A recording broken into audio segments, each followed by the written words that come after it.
Today we're looking at Psalm 134, another one, 3 verses. Behold, bless ye the Lord, all ye servants of the Lord. When by night stand in the house of the Lord, lift up your hands to the sanctuary and bless the Lord. The Lord has made heaven and earth, bless ye out of Zion. You're probably going, okay, 3 verses.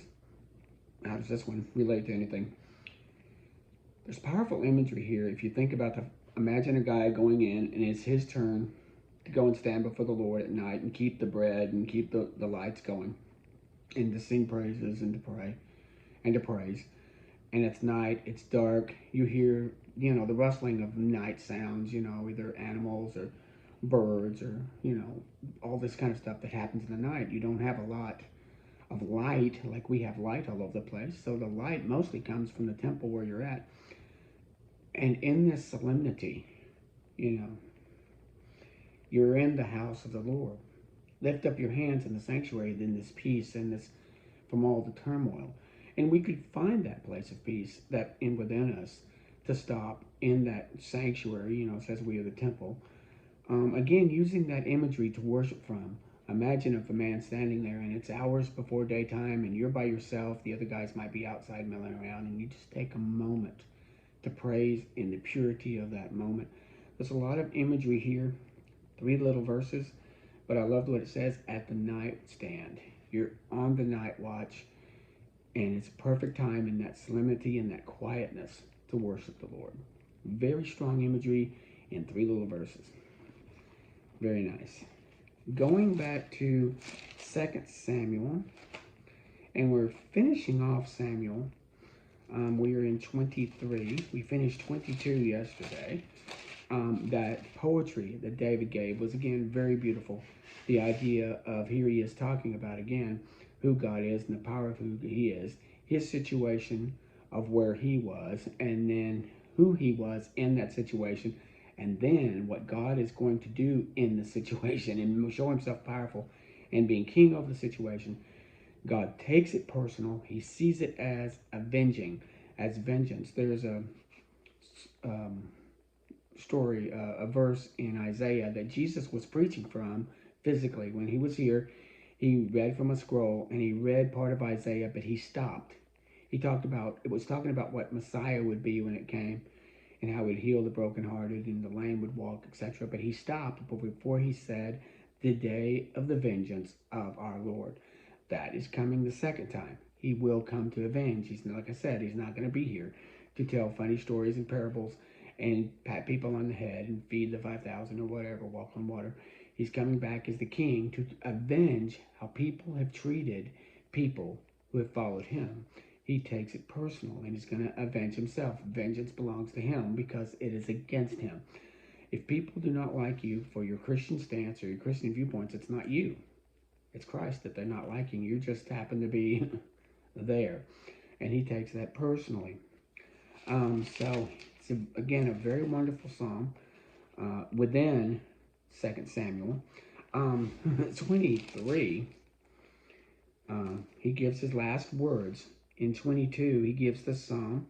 And this last words, these are the last words of David. David is fixing to die. Remember, we're going to have a passing of the torch over to Solomon. That happens in 1 Kings. And he talks again. The Spirit of the Lord spoke through him in his tongue, and his word was in my tongue. The Lord of Israel says, the rock of Israel spoke to me. He has ruled over men, must be just. He who rules over men must be just, ruling in the fear of God.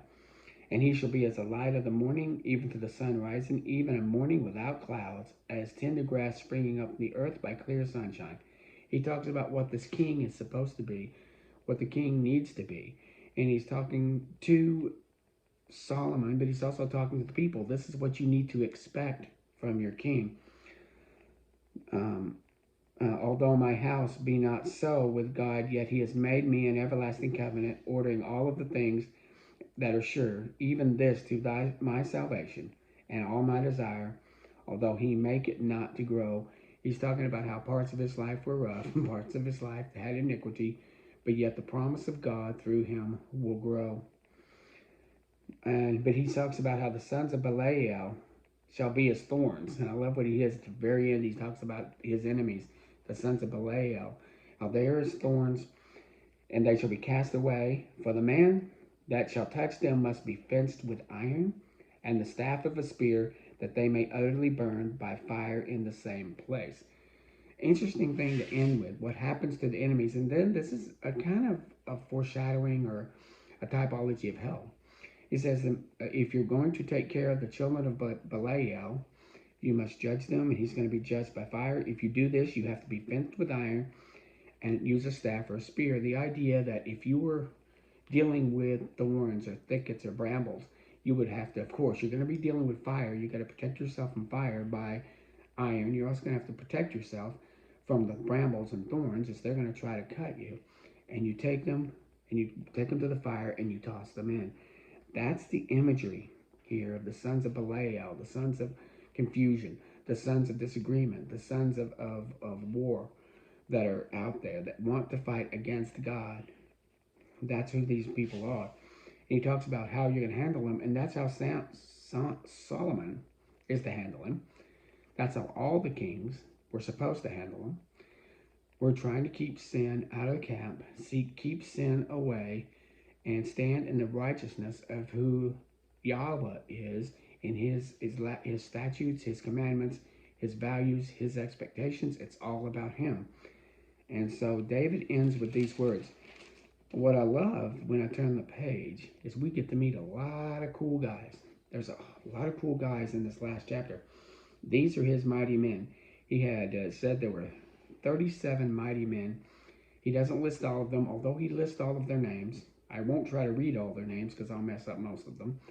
But the idea is that these were men of renown. We're not just to expect that David alone was a hero. He was, but he also surrounded himself with valiant men. And many times we men are not to just be the heroes. We're supposed to surround ourselves with valiant men. The first guy we're looking at here is Adino. He raised his spear against 800 men. You can imagine one man against 800 men, and he slew them at one time. Now the idea again is the superiority. God had even promised them that one would chase 1,000. So many of this is just a living out of the promise of God to these men. And there was Eleazar, and he fought with the Philistines as they gathered together. He rose up and smote Philistines until his hand was weary, and his hand clave to the sword. He couldn't let go of his sword. He fought so much that his hand just froze to the sword. The idea of how he was doing things. And again, a lot of these men are not going to be like, we see Braveheart or something where you hit a guy 3 or 4 times. They're going to know how to hit once and move on. They're very valiant men. They're not afraid to go in, because if you've got a sword, you've got to go in the battle and you've got to be up close. These aren't archers. These are not people throwing slings. These are swordsmen who go in close and they just take care of business really close. So he fought so hard that day, he won a victory. That the people returned after him only to spoil. The idea that he did so much slaying that the people only returned not to help him, but to gather the spoil. He was so mighty.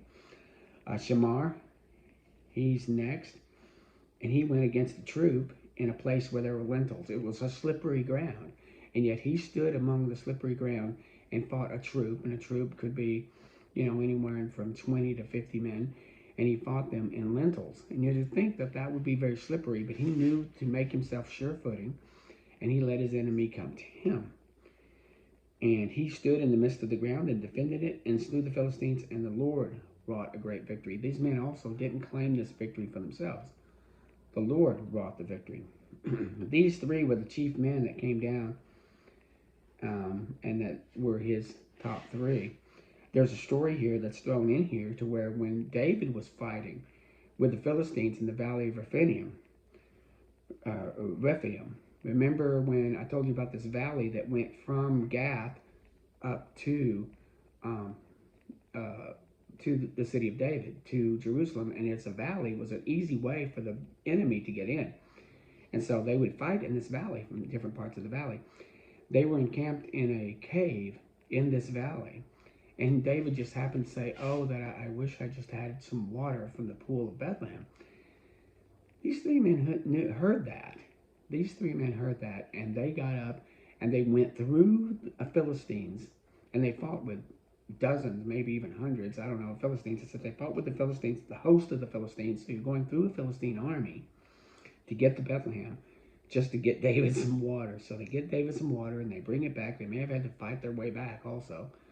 They bring him the water.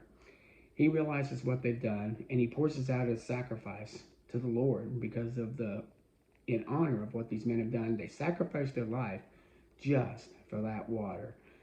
Crazy honorable these guys were, and that's mentioned there. And these are the three mighty men. There's another guy, I get ahead of myself. Another guy named Abishai. We met him, brother of Joab, and it's funny. It's a little sad. Joab isn't even mentioned among these guys as being a mighty man with all the stuff he did, but I think his character kept him out of the pool. I think that's what happened here, is these were not just men that were strong and valiant. They were men of character that you could trust. They were valiant. They didn't have this selfishness or conspiracy type nature. And he was very honorable. We talk about Benaniah. This guy's my guy. I think about this guy all the time. He slew 2 lion-headed men at Moab, these big brutish beasts with long manes and fierce countenance. He killed 2 of them. He also slew an Egyptian who was a giant. He came at him. The Egyptian had a spear in his hand, which, again, could have just nailed Benaniah to a wall. But he plucked the spear out of his hands. You got to get close to do that. And he kills this guy. This guy was not afraid of anything. He also slew a lion in the midst of a pit on a snowy day. Now think about that. You're coming across a lion that's in a pit. It's going to be dangerous. This must be wintertime. It's probably hungry. It's going to be a danger to the people around you. But if you go into a pit on a snowy day, you better know you're going to win. It's slippery. And he goes in. He's a very valiant. Goes in, takes care of the lion. And he does all these wonderful things. Even with all the things he did here, he didn't make the top 3. But David made this guy the head of his guard. And I would say this several times. If you're David and you've got Benaniah watching over you, you're sleeping like a baby. This guy's going to make sure that you're done well.